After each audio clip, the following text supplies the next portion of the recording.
Hello, everyone, and welcome to the inaugural episode of 2A News with Craig DeLuz. I am your host, Craig DeLuz.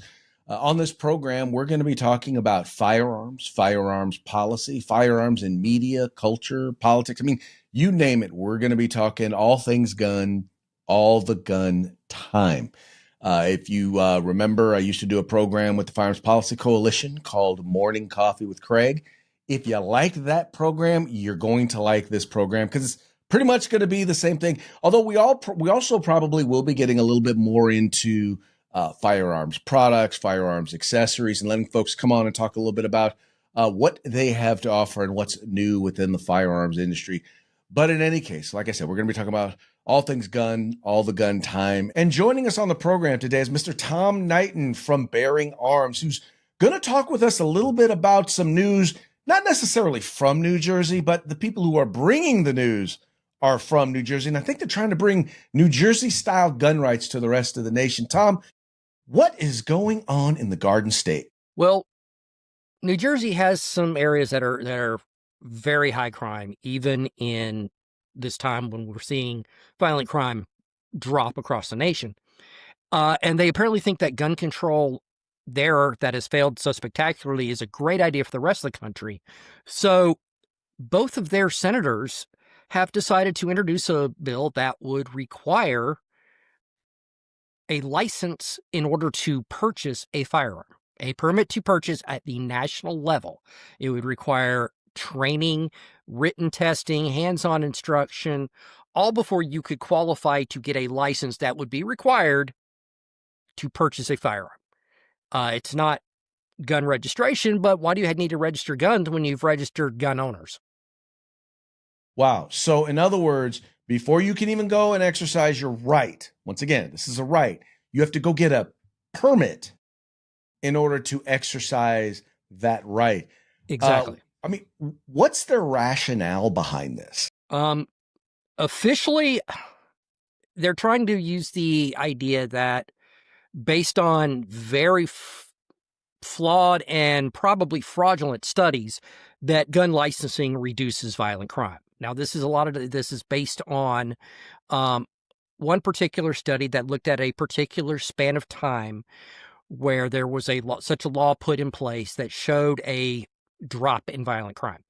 The problem with that study was, A, they chose a very bizarre but arbitrary cutoff period that corresponded to just before the violent crime rate in that state rose higher than it had been before the licensing scheme was put in place. And it was also not compared to the state beforehand, but a fictional version based on snippets they grabbed from other states. So they're comparing apples and oranges and trying to tell you it's potato salad. And I think that's a lot of their quote-unquote rationale. Of course, at this point, they probably already know these are flawed studies. They don't care because that was never the purpose anyways. It's really not about violent crime. It is about controlling who is exercising the right to keep and bear arms, who has guns, having all those names in a database so they can keep an eye on lawful gun owners, period. So, one, we already know, and we already know that most of these studies that have been done, the RAND Corporation has already said, you can get no real substantive discernible data as to whether or not the laws that they're talking about have actually impacted positively or negatively crime. So Exactly. we know that already. Yeah. But now here's the thing that I'm sure that they don't care about, but I think that we care about and our audience will care about. What's been the impact on the gun rights or the ability to exercise the right to keep and bear arms for the folks there in New Jersey? Well, New Jersey is anything but a gun-friendly state. Now, it's really hard to determine exactly how bad the problems can be because this licensing does create problems. But it's kind of hard to tell because there's a lot of people who vote for gun control are less likely to want to own guns. So the demand for guns in New Jersey is less than you'd find in a lot of other states. But what really happens is you put in all these barriers and poorer Americans, for example, in New Jersey, in the inner city areas where you are more likely to have violent crime, They don't have the means to go through the training to get a license. They don't have the money to spend on that, plus a license, plus a firearm. A lower end firearm is $150, $200 all by itself. Now you're going to put another training class that the trainer is going to expect to get paid for, understandably. So you're looking at another $200. I don't recall what the licensing, fee would be, but that's another cost on top of it. And, all of that mounts up until a $150, $200 high point is a $600, $700 investment in order to exercise your right to keep and bear arms. Even people who have more money and would be looking at a higher end gun, now that $500 Glock is a $900 Glock, $800, whatever. And it deters gun ownership among people who are interested in exercising their right.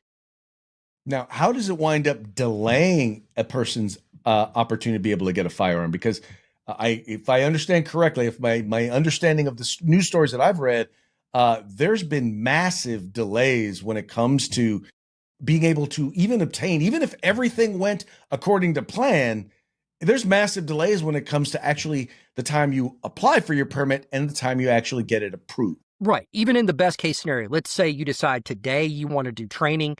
You happen to know somebody who's a trainer who does it for you for free that day. You put in the paperwork before the close of business that day. There's still processing delays. This is not an automatic turn and burn. The law requires a background check to be conducted and, among other things. And so each step that is on the administrative side adds, in the absolute best case scenario, of there literally being no one before you, minutes to hours. But realistically, that's going to be days and weeks and even potentially months, depending on what kind of framework is put in place. Now, wasn't there a story where a woman was actually, this was a few years ago, she was threatened by a significant other. I don't remember if it was a boyfriend or an ex-spouse. She applied for a permit, and while waiting for her permit, the boyfriend actually found her and wound up killing her.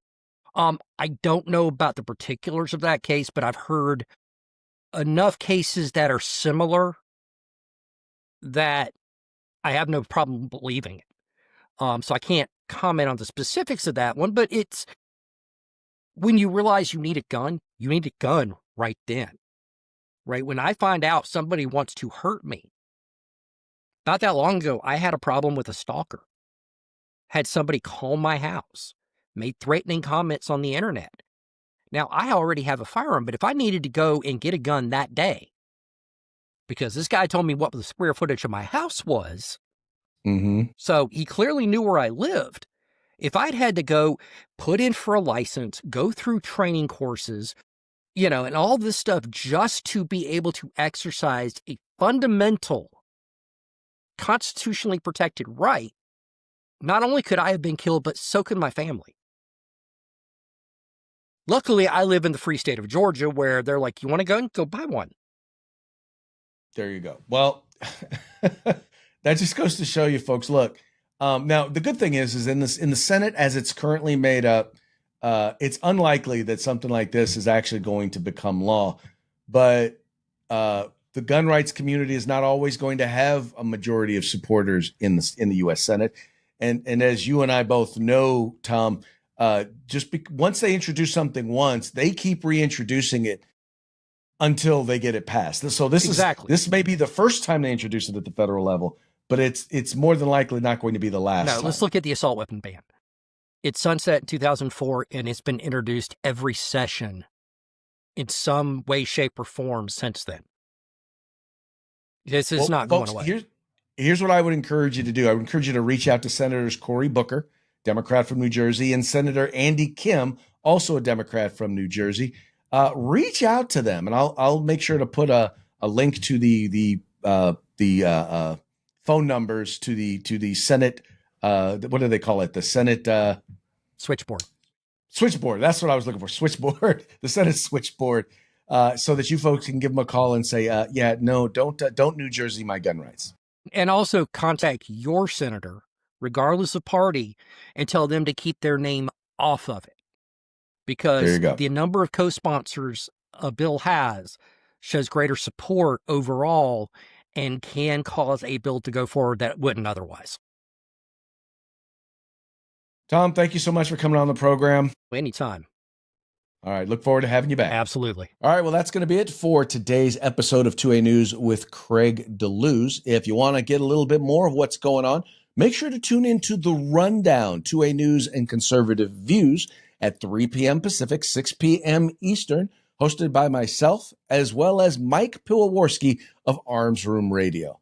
Once again, I would like to thank you for tuning in. I'd like to say thank you for liking and sharing. Most importantly, encouraging your friends to do the same. Anyway, you folks take care, and we will be back at you real soon.